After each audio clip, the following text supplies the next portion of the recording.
म यहाँबाट यतिसम्म पनि म मेरो विषयमा भविष्यवाणी गरिदिन्छु। म कुन दिन यो संसार छोडेर जान्छु अथवा कुन दिन म मर्नेछु त्यो पनि भविष्यवाणी म मिडियाबाट गरिदिनेछु। त्यति मेरो वचन भयो। कुण्डलीको हिसाबले म जित्दिनँ हजुर। कुण्डलीको हिसाबले म जित्दिनँ। जित्नुहुन्न। यदि तपाईँ आज राजाले के गरेका थिए यो देशको लागि भनेर प्रश्न गर्दै हुनुहुन्छ भने सम्झनुहोस् तपाईँ नेपाली होइन।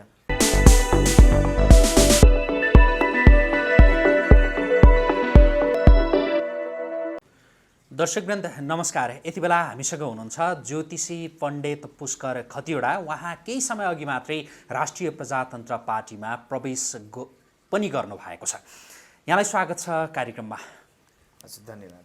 तपाईँ धेरै भविष्यवाणी गरेर त्यो चर्चा कमाउनु भएको एकजना ज्योतिषी राप्रपामा प्रवेश गर्नुभएछ।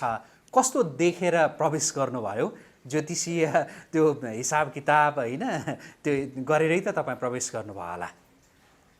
मैले ज्योतिषीय हिसाब किताब भन्दा पनि मैले मेरो देशको अवस्थालाई देखेर राप्रपामा प्रवेश गरेको हुँ। र किन प्रवेश गरेको हुँ भन्दा यो देशलाई आमूल परिवर्तनको मार्गमा लिएर जाने अबको विकल्प मैले केवल राप्रपालाई देखेँ। र अर्को कुरो छ ज्योतिषीय जुन एउटा मार्ग त्यो त आफ्नो ठाउँमा छँदैछ, त्यो मेरो पेसा हो। तर समग्रमा भन्नुपर्दाखेरि मैले महसुस गरेँ कि अब यो देशलाई म र म जस्ता युवाहरूको खाँचो छ।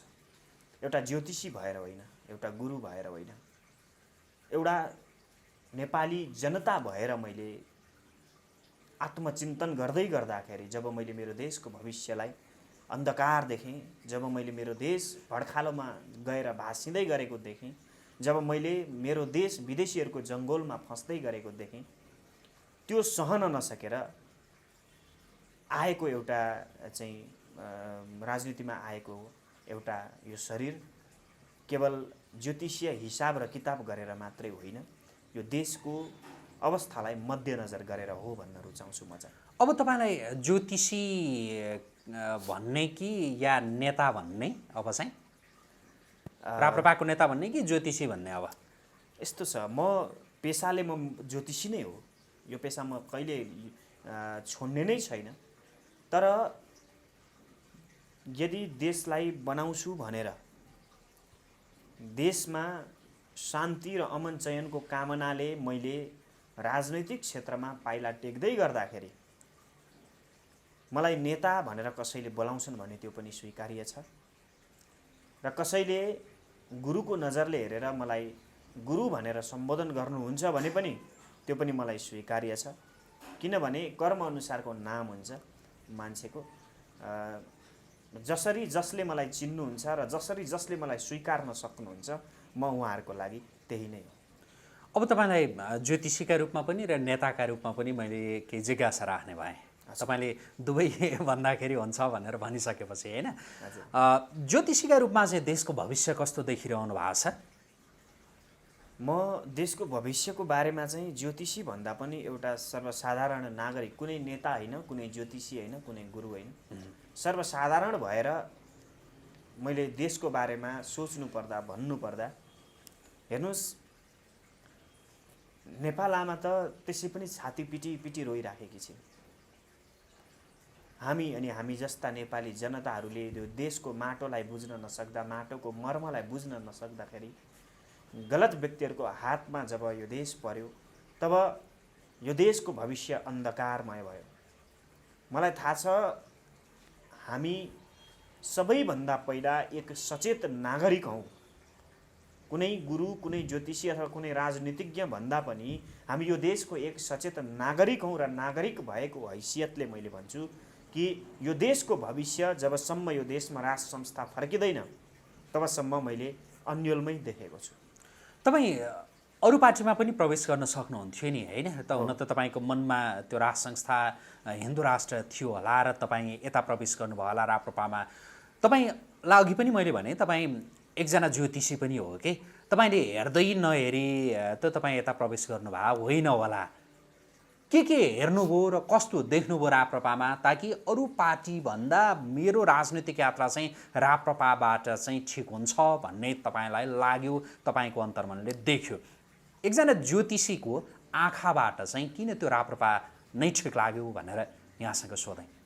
मैले फेरि पनि यही भन्छु, हेर्नुहोस्, हो मैले राप्रपामा सदस्यता लिएँ, म भोलिको दिनमा चुनाव पनि उठाउँला, लडौँला, त्यो आफ्नो ठाउँमा छ, एउटा पाटोको विषय भयो। तर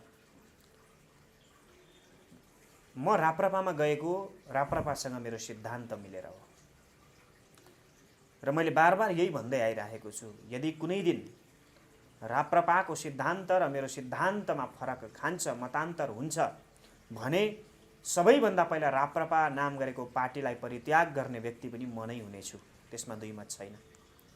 मैले राप्रपाको भविष्य हेरेको छु, पक्कै पनि त्यसमा दुई मत छैन। मैले हेरेको छु राप्रपाको भविष्य उज्जवल छ, किनभने उसको जुन परिपृष्ठ, जुन चाहिँ भनौँ न, जुन धरतीबाट उब्जिएको छ, त्यो धरती मलाई जहाँसम्म लाग्छ त्यो उर्वर छ र त्यसले उन्नत राष्ट्रको परिकल्पना गर्छ।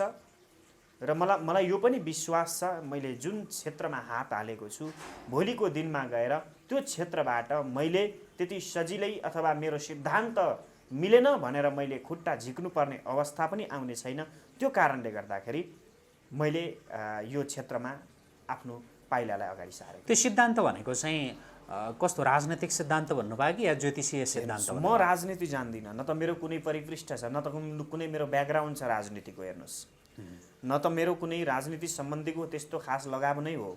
तर एकचोटि साँच्चीकै देशलाई मनमा राखेर, देशलाई छातीमा सजाएर, राष्ट्रभक्तिको भावले महसुस गर्दाखेरि साँच्चै मेरो देश इतिहासको पानामा एकादेशको कथा भएर बस्ने अवस्थामा पुग्दैछ, त्यो मैले देखेको छु।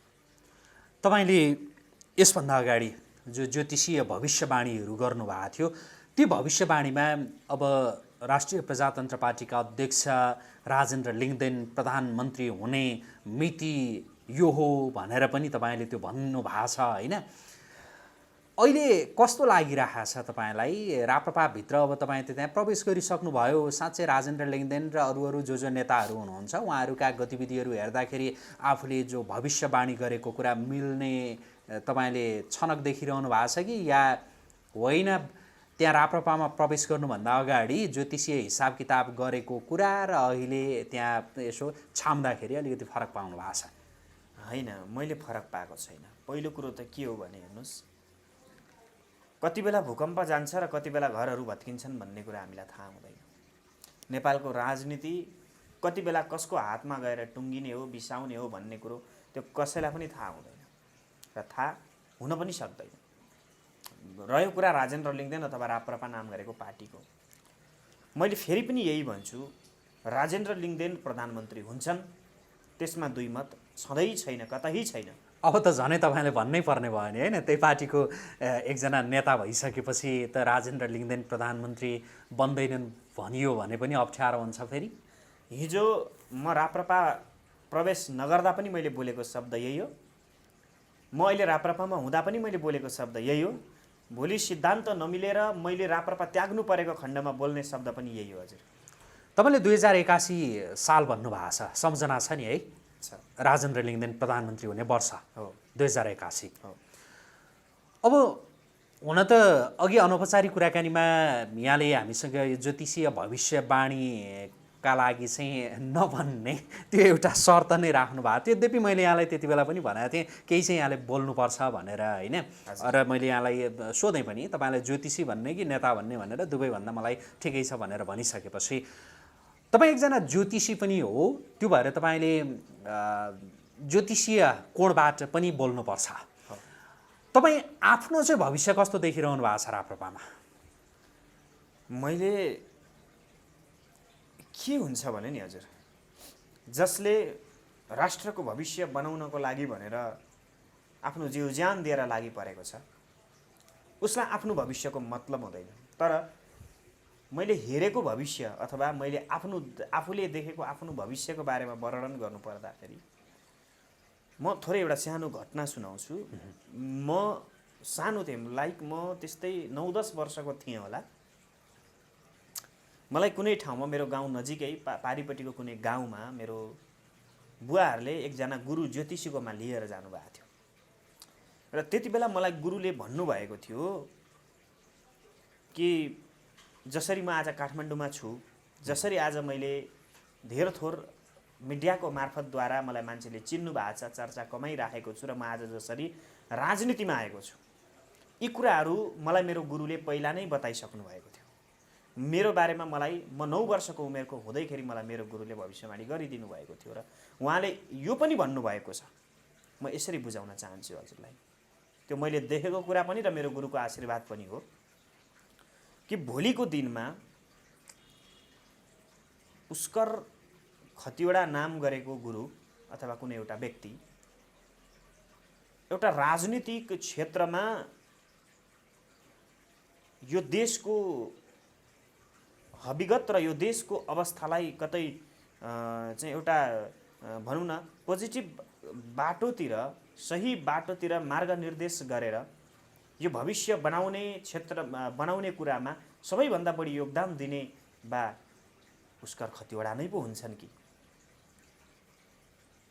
अथवा यसरी पनि बुझ्नुस्, कतै अबको केही वर्षमा यो देशले स्मरण गर्ने व्यक्ति जसको कारणले गर्दा यो देशमा आमूल परिवर्तन भयो, त्यो कतै पुष्कर खतिवडा पो हुने हुन् कि। मैले यसको मतलब यो भन्न खोजिरा होइन, मैले भोट बटुल्न अथवा मेरै कारणले गर्दा यो देश बन्निन्छ भन्ने मेरो चाहिँ कता अलिकति पनि त्यो चाहिँ मेरो मनसाय होइन, तर म कोसिस चाहिँ गरिराखेको छु। तपाईँ त्यो गुरुले गर्नुभएको भविष्यवाणी यति बेला सम्झँदै हुनुहुन्छ होइन? तपाईँ आफै पनि ज्योतिषी हो, तपाईँ आफैले आफ्नो त्यो चिना पनि हेर्नुभयो होला, तपाईँले आफ्ना ती ग्रहहरू पनि हेर्नुभयो होला। के भन्ने योग छ तपाईँको? ज्योतिषी भएका हिसाबले तपाईँले यो चाहिँ भन्नुपर्छ। यो संसारमा, यसलाई अन्यथा नलिनु होला, यो संसारमा 98% त्यस्तो मान्छे हुन्छन् जसले आफ्नो भाग्यलाई खाने गर्छन् अथवा आफ्नो भाग्यले दिएको चिज उनीहरूले ग्रहण गर्ने गर्छन्, खाने गर्छन्। तर संसारमा 2% यस्ता मान्छे पनि हुन्छन् जसले भाग्यलाई नै मात खुवाइदिन्छन्, त्यस्तो कर्म गर्छन्। मलाई लाग्छ म भाग्यमा पनि विश्वास गर्छु र कर्ममा पनि विश्वास गर्छु। म एउटा ज्योतिषी भएको नाताले पनि म ग्रहहरूमा अत्यन्तै बिलिभ गर्छु, विश्वास गर्छु। तर कता कता मलाई यस्तो लाग्छ, कतै मेरो जीवनमा ग्रहहरूको विषयमा म कतै रावण भएर त निस्किने होइन। त्यो भनेको चाहिँ कस्तो? किनभने रावणले आफ्ना सम्पूर्ण ग्रहहरूलाई मात खुवाएर जितेर उसले एउटा आफ्नो अधिराज्य कायम गरेको थियो। अथवा यसरी बुझ्नुस्, 2% व्यक्ति यस्ता पनि हुन्छन् जसले आफ्नो भाग्यलाई पनि चिरेर उनीहरू आफ्नो भाग्य आफै निर्माण गर्छ। यसको अर्थ यो ग्रह गोचर आफैले आफ्नो हेर्दाखेरि चाहिँ त्यति राम्रो चाहिँ छैन तपाईँको? त्यति राम्रो छैन, त्यही भन्नुभयो हो। राजनीतिक त्यो सफलता या अरू व्यावसायिक या अरू कुनै पारिवारिक सामाजिक त्यो खालको सफलता तपाईँको ग्रहले त्यो दिँदैन भनौँ न, हो? मलाई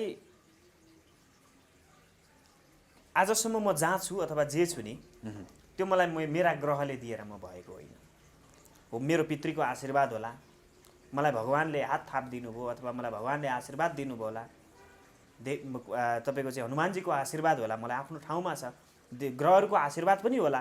म ग्रहहरूभन्दा ठुलो भएर बोल्न खोजेको पनि होइन, तर मेरो कुण्डलीको हिसाबले मैले तपाईँलाई नलुकाइकन भनिदिनु पर्दा म एउटा साधारण गाउँमा खेती किसानी गरेर जिन्दगी व्यतीत गर्नुपर्ने व्यक्ति हो म कुण्डलीको हिसाबले।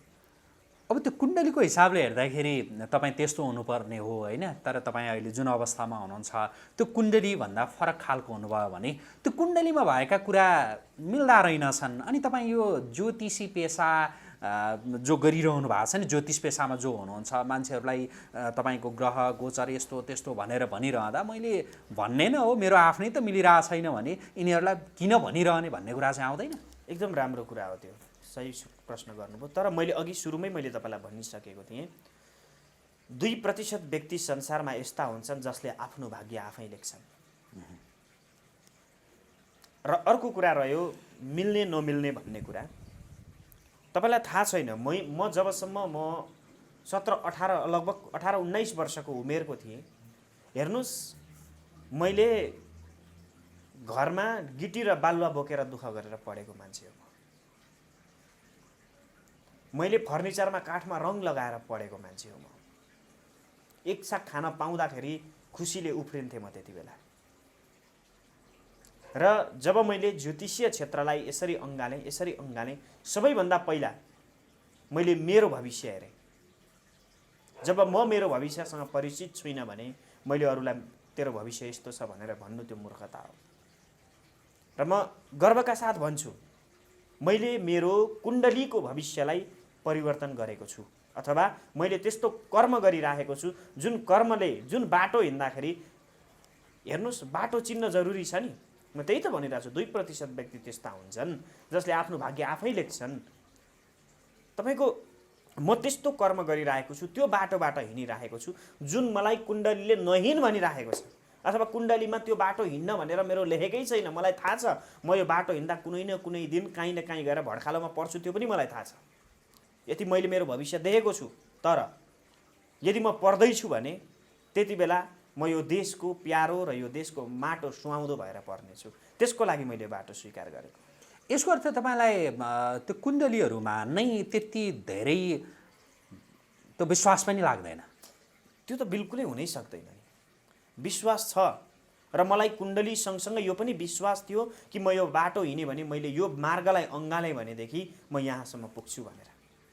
र मैले भने नि मैले मेरो भाग्य आफै लेखेँ। मलाई भाग्यप्रति विश्वास छ, मेरो कर्मप्रति विश्वास छ। किनभने कर्म जुन गरिन्छ फल त्यही पाइन्छ। त्यसो भए सबै मान्छेले त्यो आफ्नो भाग्य आफै लेख्न सक्छन्, त्यो कुण्डलीमा जेसुकै यदि तपाईँले ठान्नुभयो कि म मेरो भाग्य आफै लेख्छु, तपाईँले ठान्नुभयो कि मभन्दा माथि मेरा ग्रहहरू छैनन्, तपाईँले ठान्नुभयो म यो संसारको सम्पूर्ण त्यो चिज पाउन सक्छु जुन चिज मैले कामना गरेर पागल भएर मैले सोचेर त्यसको लागि मैले मरिहत्ते गरेर दिनरात दुःख गरेर हिँडिरहेको छु, तपाईँ 1% पनि असफल बन्नुहुन्न। समय लाग्ला, ढिलो होला, तर तपाईँले चाहेको चिज तपाईँले पाउन सक्नुहुन्छ। र म यहाँबाट बिन्ती पनि गर्छु हरेक चिज कुण्डलीमा डिपेन्डेन्ट नहुनुहोस्। एकजना ज्योतिषी जो चर्चित प्रख्यात युवा ज्योतिषी यो भन्न सक्नुहुन्छ कि तपाईँहरू आफ्नो भाग्य कुण्डलीमा नखोज्नुहोस्, कर्ममा खोज्नुहोस्। तपाईँले यसो भनिरहँदा तपाईँको पेसामाथि नै पेसाप्रति नै प्रश्न पनि त उठ्छ नि, होइन? कुण्डलीमा होइन भाग्य खोज्ने, कर्ममा खोज्नुहोस् भनेर भनिरहँदा कुण्डलीले बाटो देखाउने हो। हेर्नुहोस् हजुर, तपाईँका ग्रहहरू के छन्, तपाईँलाई भोलि गएर यी ग्रहहरूले कस्तो अवस्थामा पुर्याउन सक्छन् कुण्डलीले त्यो देखाउन सक्छ। तर यति कुरा हजुरहरूले ढुक्क भएर बस्नुहोस्। त्यो ग्रह भनेको तपाईँ हो, त्यो ग्रह भनेको तपाईँको सोच हो, त्यो ग्रह भनेको तपाईँको विचार हो, ग्रह भनेको तपाईँको मानसिकता हो। तपाईँले जब तपाईँको मानसिकतालाई तपाईँ कमजोर बनाएर हिँड्नुभयो भने त्यही हो राहु। र तपाईँले आफ्नो मानसिकतालाई मजबुत बनाएर म कपालबाट तेल निकाल्छु भनेर मेहनत गर्नुहुन्छ भने त्यो नै हो चन्द्रमा। र अर्को कुरो, मैले यहाँबाट 2-4 जना मान्छे मेरोमा हेराउन आउन्, मेरो घर चलोस्, मेरो परिवार चलोस् भनेर मैले कसैलाई भ्रम छर्नु छैन हजुर। भलै मेरोमा कोही पनि नआउनुहोस्, तर मैले जे सत्य हो त्यो दिइराखेको छु। र म तपाईँहरूलाई भन्दैछु केवल कुण्डलीको भरोसा गरेर आफ्नो जीवनलाई व्यतीत नगर्नुहोस्। तर त्यही कुण्डली हेरेर तपाईँले यतिसम्म पनि त्यो दाबी गर्नुभएको छ, भन्नुभएको छ कि यदि मिलेन भनेदेखि म यो वस्त्र नै म फालिदिन्छु, जुन वस्त्र यति बेला मैले लगाइरहेको छु ज्योतिषी त्यो बनिरहँदाखेरि भनेर योसम्म तपाईँले भनिरहनु भएको छ नि। त्यो सत्य हो। हजुरले भन्नुभयो त्यो कसरी सम्भव छ त, होइन? जबकि तपाईँ भनिरहनु भएको छ कुण्डलीमा त्यति भरोसा नगर्नुहोस्। मैले यो भन्न खोज्या होइन, तपाईँ कुण्डलीमा भरोसै नगर्नुहोस् त्यो भन्न खोज्या होइन। तर तपाईँको विधिले पनि त्यति बेला तपाईँलाई दिन बाध्य हुन्छ जति बेला तपाईँ डटेर त्यसको लागि पर्नुहुन्छ। र अर्को कुरा रह्यो देशको कुरा। पहिलो कुरो त यो देशलाई कस्ता व्यक्तिहरूले चलाएका छन् मैले त्यसलाई अध्ययन गरेको छु। उनीहरूले गर्दै गरेको कर्मले उनीहरूलाई कुन क्षेत्रसम्म पुर्याउँछ त्यो ठाउँ पनि मैले देखेको छु, उनीहरूको गन्तव्य पनि मैले देखेको छु। र जुन गन्तव्यबाट एउटा चिज उत्पत्ति हुन्छ, एउटा फल मिल्छ, त्यो फल पनि मैले देखेको छु। यतिसम्म मैले मेरो देशको भविष्य प्रष्ट रूपमा देखेको छु, मैले मेरो भविष्य मैले प्रष्ट रूपमा देखेको छु। हजुर कुनै दिन यदि समय आएछ भने म यहाँबाट यतिसम्म पनि म मेरो विषयमा भविष्यवाणी गरिदिन्छु। म कुन दिन यो संसार छोडेर जान्छु अथवा कुन दिन म मर्नेछु त्यो पनि भविष्यवाणी म मिडियाबाट गरिदिनेछु। त्यति मेरो वचन भयो। अब त्यति धेरै चाहिँ अहिले गरिन हालौँ, होइन? तर एउटा चाहिँ सोध्छु, तपाईँ त राजनीतिमा प्रवेश गर्नुभयो, अब राप्रपाबाट तपाईँ केमा उठ्दै हुनुहुन्छ त्यो भनिदिनुहोस् त सुरुमा। अब पार्टीले मलाई के को लायक सम्झिन्छ हेरौँ पहिला। तपाईँको चाहना इच्छा चाहिँ? मेरो इच्छा भनेको त अहिले तात्कालीन रूपमा सांसदमा उठ्ने हो। कहाँबाट उठ्नुहुन्छ? म मेरै क्षेत्रबाट झापाबाट उठ्नुहुन्छ। तपाईँ ज्योतिषी पनि हो, जित्नुहुन्छ? मैले अघि नै भनिसकेँ, म त्यो 2% भित्र पर्छु। कुण्डलीमा मिल्दैन, तर कुण्डलीको हिसाबले म जित्दिनँ हजुर। कुण्डलीको हिसाबले म जित्नुहुन्न। त्यो जो 2% भन्नुभयो नि, त्यस्ता 2% मान्छेहरू छुट्याउन सकिन्छ? छुट्याउन सकिन्छ। त्यही छुट्याएर तपाईँहरू भविष्यवाणी गरिरहनु भएको हो योभन्दा अगाडि। हो, हामी गलतलाई पनि छुट्याउँछौँ, सहीलाई पनि छुट्याउँछौँ, आगो पानी सबैलाई छुट्याउँछौँ, दिनरात सबैलाई छुट्याउँछौँ। त्यो भएर हामी भविष्यवाणी गर्छौँ। कुण्डली अनुसार तपाईँ सांसद हुनुहुन्न? कुण्डली अनुसार हुन्न। अब एकजना ज्योतिषीले नै त्यो कुण्डली अनुसार म सांसद हुँदिनँ भनेर भनिसकेपछि त तपाईँलाई मत पनि नआउला नि।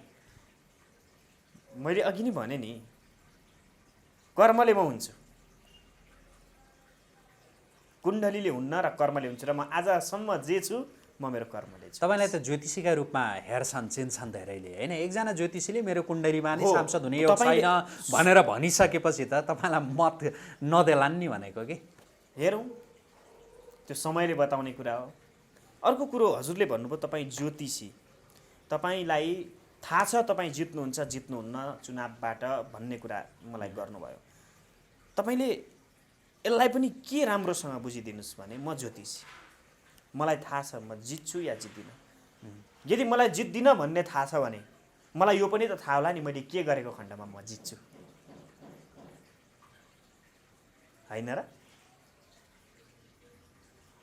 भनेको तपाईँ जे ग्रहका कारणले तपाईँ नजित्ने त्यो सम्भावना छ, त्यसको पूजापाठ यताउता के छ त्यो चाहे जे होस्, कुनै पनि विधि प्रक्रिया जेसुकै होस्, तर मलाई जहाँसम्म विश्वास छ, म जसरी म यहाँ छु आज, मैले अघि नै भनिसकेँ मेरो कुण्डलीको हिसाबले म छुइनँ। त्यो मेरो पिता पुर्खाहरूको आशीर्वाद, भगवानको आशीर्वाद, नवग्रहको आशीर्वाद हुनुपर्छ कि मलाई यो भनेर पठाएको हुनुपर्छ परमात्माले कि तेरो ग्रह जस्तोसुकै होस् बाबु, तर तैँले जस्तो कर्म गर्न खोज्छस् त्यो कर्मबाट तैँले सफलता प्राप्त गर्न सक्छस्। यसको लागि यो मान्य राख्दैन तपाईँ आगो बलिरहेको छ भने, अगाडि आगो बलिरहेको छ भने र अन्त कहीँ बाटो छैन भने तपाईँले त्यो आगोमै हिँड्नुपर्छ भन्ने आवश्यकता छैन। तपाईँले आफ्नो बाटो खनेर हिँड्न सक्नु। आज मैले यहाँसँग यो कुरा किन गरेँ भनेदेखि मान्छेहरूले ज्योतिषीहरूलाई भन्ने गर्छन् कि कतिपयले यिनीहरूलाई आफ्नै भविष्य त थाहा हुँदैन, अरूको फलाकिरा आउँछन् भनेर जो आरोप लाग्छ, त्यही भएर यहाँलाई यहाँकै भविष्यका विषयमा चाहिँ कतिको जानकार हुनुहुन्छ भनेर यहाँसँग मैले विशेष गरी त्यसमा केन्द्रित रहेर सोधेँ, अन्यथा नलिदिनु होला। अब देशको समसामयिक राजनीतिका विषयमा कुरा गरौँ, तपाईँको पार्टीको राजनीतिका विषयमा कुरा गरौँ। हजुर, तपाईँको पार्टीले आउँदो चुनावमा राम्रो मत ल्याउँछ भनेर यहाँले त्यो भविष्यवाणी गर्नुभएको थियो। अहिले चाहिँ कस्तो छ यो एकजना नेताका रूपमा राप्रपामा प्रवेश गरिसकेको एकजना अब त नेता नै भनौँ होइन, नेताका नजरमा चाहिँ कस्तो छ तपाईँहरूको पार्टीभित्रको गतिविधिहरू के छ? नेताको नजरबाट अलग गरेर हेर्नु पर्दाखेरि, नेताको नजरबाट हेर्नु पर्दाखेरि यदि यो देशलाई सुहाउँदो पहिलो कुरो त कुनै पार्टी छ भने त्यो केवल एकमात्र अहिलेको अवस्थामा राप्रपा हो। र नेताको हिसाबले मैले एनालाइसिस गर्नु पर्दाखेरि राप्रपा अब्बल रूपमा अगाडि आउँछ। यो पहिलो त म भन्दिनँ, तर त्यहाँबाट उताका ठुलो पार्टीको रूपमा राप्रपा अब चिनिने छ। यो एउटा राजनीतिक हिसाबले मैले वर्णन गरेँ र ज्योतिषीय हिसाबले त मैले पहिला पनि भन्दै आइराखेकै हो र अहिले पनि यही भन्छु, राप्रपा अबको ठुलो शक्तिको रूपमा स्थापित हुनेछ।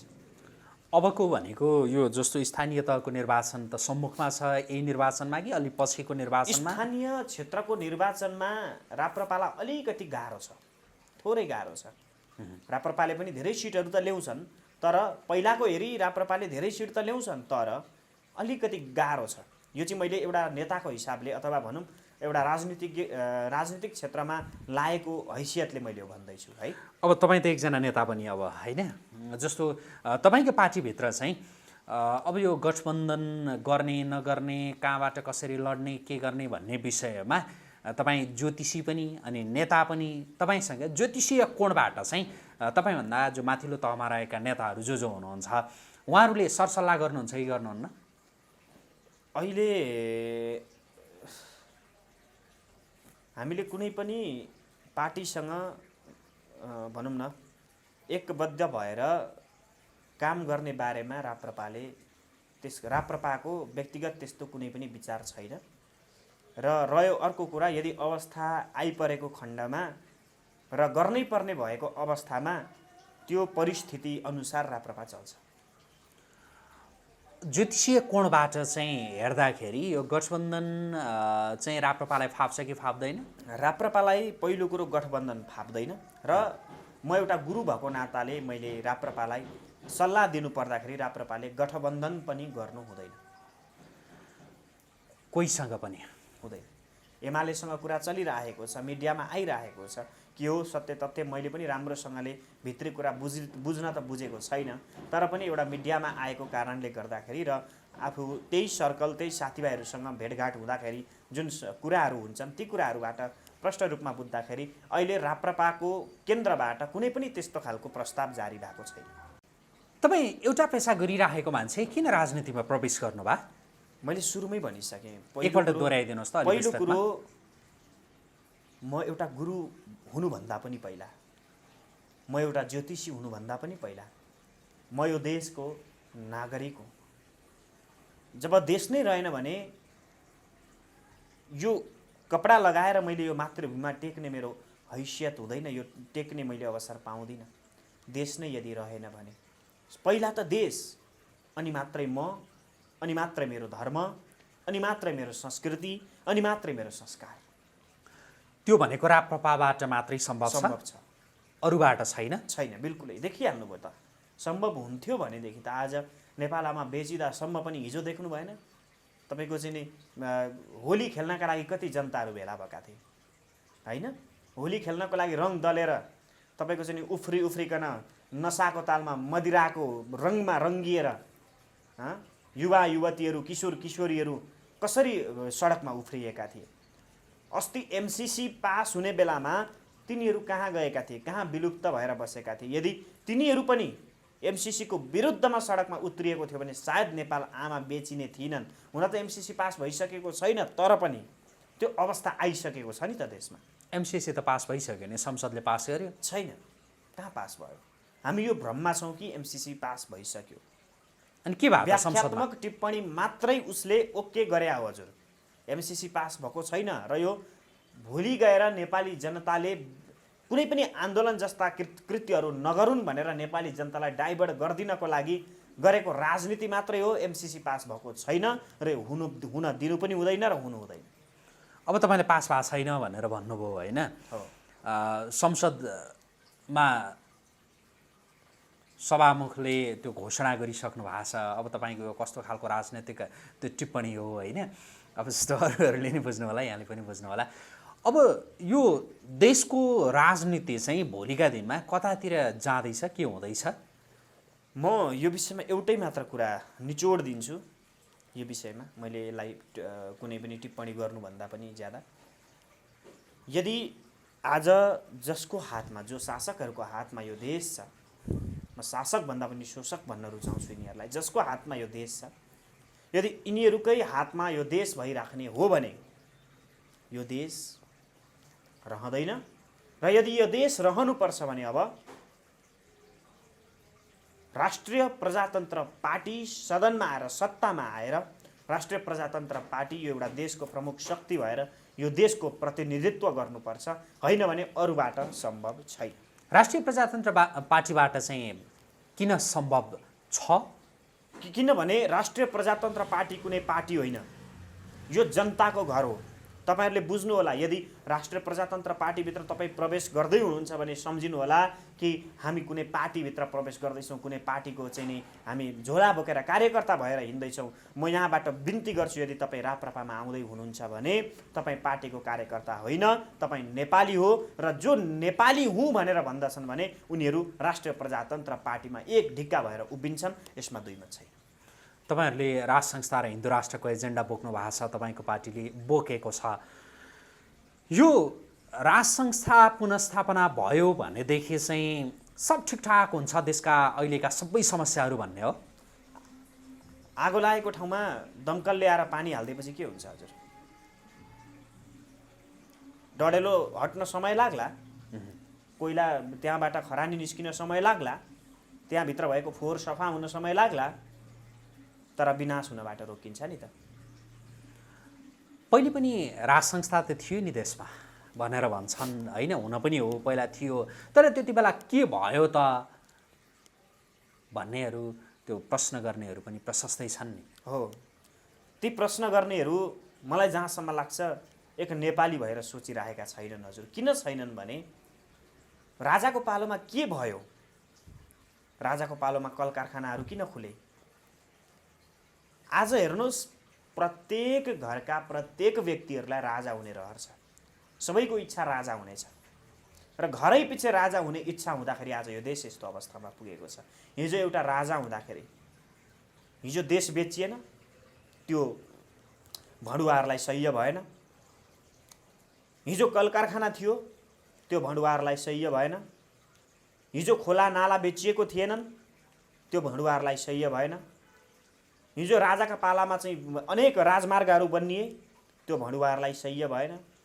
हिजो राजाका पालामा चाहिँ जनताहरू सुखी थिए, त्यो भडुवाहरूलाई सह्य भएन। उनीहरूलाई लाग्यो अब मैले नै राजा बन्नुपर्छ, त्यो नेपाली जनतालाई सह्य भयो। प्रत्येक घर एक राजाको नारा लिएर उनीहरू आए, त्यो नेपाली जनतालाई सह्य भयो। विदेशीले टीका लगाएर उनीहरूलाई पठाइदिए, त्यो नेपाली जनतालाई सह्य भयो। उनीहरू राजा भए, सत्तामा आए, देश लुटे, देश बेचे, खोलानाला बेचे, कल कारखाना सिद्ध्याए, कल कारखाना रित्याए, तपाईँको आफ्नै आमालाई बेचे, त्यो नेपाली जनतालाई सह्य भयो। र अझै पनि तपाईँहरू राजाले के गरे भनेर प्रश्न गर्दै हुनुहुन्छ भने एकचोटि तपाईँका नेताले के गरे र तपाईँले के गर्नुभयो भन्ने कुरा सोच्नु होला। तपाईँले यो देशको लागि के योगदान दिनुभयो, कति योगदान दिनुभयो, त्यो एकचोटि हातमा छातीमा हात राखेर मनन गर्नुहोला। अनि राजामाथि प्रश्न उठाउन तपाईँले सुहाउँछ। होइन भने यदि तपाईँ आज राजाले के गरेका थिए यो देशको लागि भनेर प्रश्न गर्दै हुनुहुन्छ भने सम्झनुहोस्, तपाईँ नेपाली होइन, तपाईँ पनि पार्टीको कार्यकर्ता, विदेशीको तपाईँ गुलाम बनिसक्नु भएको छ। गुलाम मानसिकताबाट तपाईँ ग्रसित हुनुहुन्छ। बस त्यति मात्रै भन्न चाहन्छु। राप्रपामा प्रवेश गरिसकेपछि अब तपाईँको पनि आफ्नै खालको त्यो भिजन हुन जरुरी छ होइन? यो देशलाई कसरी समृद्धि त्यो तुल्याउनुहुन्छ, समृद्ध बनाउनुहुन्छ? यदि हामी कुनै पनि घरमा बस्दैछौँ भने नि हजुर, पहिला त्यो घरलाई राम्रोसँगले हामी के गर्छौँ? तपाईँ कोठा सर्दै हुनुहुन्छ, के गर्नुहुन्छ? पहिला गएर राम्रो सरसफाइ गर्नुहुन्छ होइन? बस मेरो पहिलो अभियान सरसफाइ अभियान। त्यसपछि पशुपतिनाथले जे आज्ञा गर्नुहुन्छ हेर्दै जाऊ। अहिले चाहिँ ठ्याक्कै यही गर्ने भन्ने चाहिँ छैन। मेरो पहिलो अभियान हुनेछ सरसफाइ अभियान। पहिला म मेरो बस्ने ठाउँलाई सफा गर्छु, त्यसपछि त्यहाँ मैले मन्दिर बनाउने, त्यसपछि त्यहाँ मैले पूजा गर्ने, त्यसपछि त्यहाँ मैले तपाईँको चाहिँ नि सजाउने, त्यसपछि त्यहाँ मैले चाहिँ नि तपाईँको बनाउने, प्रत्येक काम त्यसपछि गरौँला। तर पहिला फोहोर सफा गरौँ, फोहोरमा बसेर भोजन गर्न सकिँदैन। अहिले राप्रपामा यहाँलाई के भूमिका दिएको छ? अहिले म राप्रपाबाट केन्द्रीय सदस्य राप्रपाको छु र धार्मिक क्षेत्रबाट मैले चाहिँ नि यही 11 र 12 गते हाम्रो कार्यक्रम छ, त्यहाँबाट धार्मिक क्षेत्रबाट हाम्रो पुष्पराज पुरुष अध्यक्ष हुनुहुन्छ र म त्यहीँबाट महासचिवको रूपमा आफ्नो पदभार ग्रहण गर्दैछु।